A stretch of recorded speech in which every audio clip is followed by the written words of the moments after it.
Here's your WNEM TV5 news update. Good evening, everyone. I'm David Custer. Here's a look at the stories we are following tonight. Can we work together to stop this before we have another tragedy? Powerful words from the Firearms Safety and Violence Prevention Caucus. Today, state representatives joined together to introduce a bill that would prohibit selling or possessing a magazine capable of holding more than 10 rounds of ammunition. Under the proposed legislation, violators would be guilty of a misdemeanor and punishable by up to 90 days in jail with a maximum fine of $500. It would go into effect on January 1st, 2023. A person who possessed a magazine before the date could keep it if they report it to their local law enforcement agency. Law enforcement, members of the armed forces, and those working in armored cars would be exempt. Lawmakers say legislation like this could help protect children. Knowing that guns are the second leading cause of death in Michigan for children between 1 and 17 years old, we know that we have a serious problem. According to the Gun Violence Archive, 2021 has had more K-12 school shootings with at least one injury or death than the 3 previous years. A Michigan community is remembering Oxford High School student Justin Schilling. The 17-year-old will be laid to rest this evening. He's being remembered as a loyal friend, hard worker, and a key part of the school's bowling team. Schilling is one of 4 students killed last week after investigators say 15-year-old student Ethan Crumley opened fire at Oxford High School. And now here's Brian with your forecast. Thanks very much, David. After a very minor round of snow showers on our Thursday evening, those are going to clear out as we head into tonight. Friday during the day will be quiet, but this is all paving the way for an even bigger and much more impactful storm system that'll roll into the area late Friday. The current disturbance centered over Wisconsin tonight. That's going to make a quick exit this evening, taking any leftover snow shower activity with it after about the 9 p.m. hour.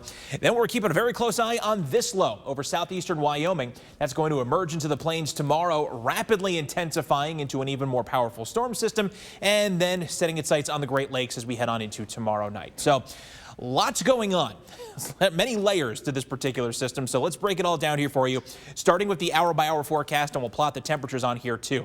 For the remainder of our Thursday evening, snow showers making their exit, just like on Wednesday night into Thursday morning.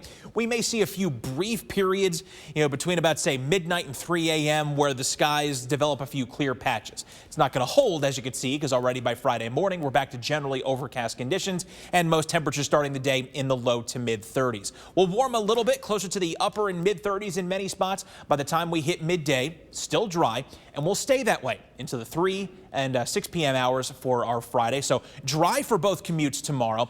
It's once we roll into the second half of our Friday evening where things really start to ramp up. We'll start to see temperatures warm into the 40s along the I-69 corridor, middle to upper 30s for everybody else. Rain starts to overspread the region between about 8 to 10 p.m. And at the onset around, say, Houghton Lake, Alger, West Branch, places like Rose City too, this may briefly mix with some snow.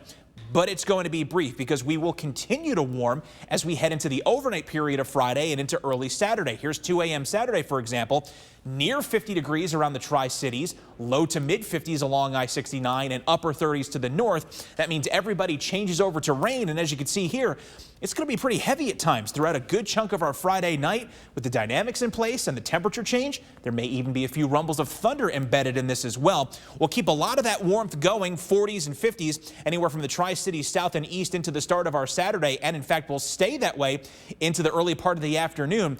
There's a possibility. It's a small chance, but a chance nonetheless, that some locations closer to Flint before midday on Saturday, you might even touch 60 degrees or come very close to it. But then heading into the afternoon and evening as the storm begins to depart, we'll start to drag some colder air back in, and any leftover showers that we see periodically on Saturday will start to change back towards snow. Now, as far as rainfall amounts, since this is overwhelmingly going to be a rain event, through the end of the event by Saturday night, we're looking at anywhere, I suspect, from ½ to 1 inch of rain from the Tri-Cities and Mount Pleasant, southeast toward the Flint metro area and into the Thumb. Inch to possibly as high as 1.5 inches, I think, is more likely for you folks north and west, where the rain will tend to be more persistent and heavier throughout the course of Friday night.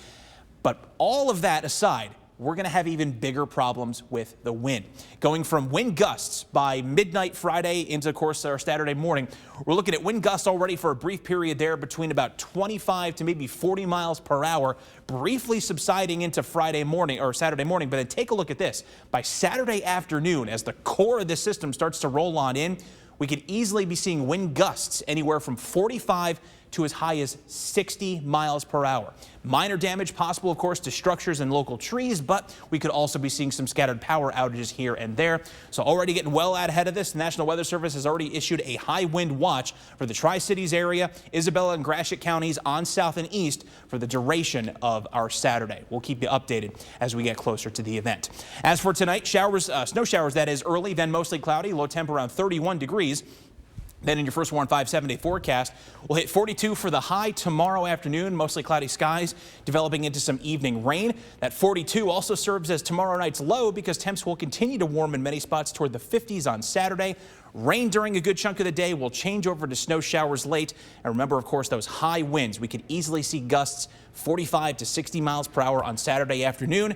Then after all of that, some well-earned quiet. Sunday through Tuesday, a mix of sun and clouds, highs staying mild overall in the 40s, and then potentially another run into the 50s to near 60 by Wednesday and Thursday. Remember to tune into WNEM TV5 on air and online 24/7 for the latest news, weather, and information.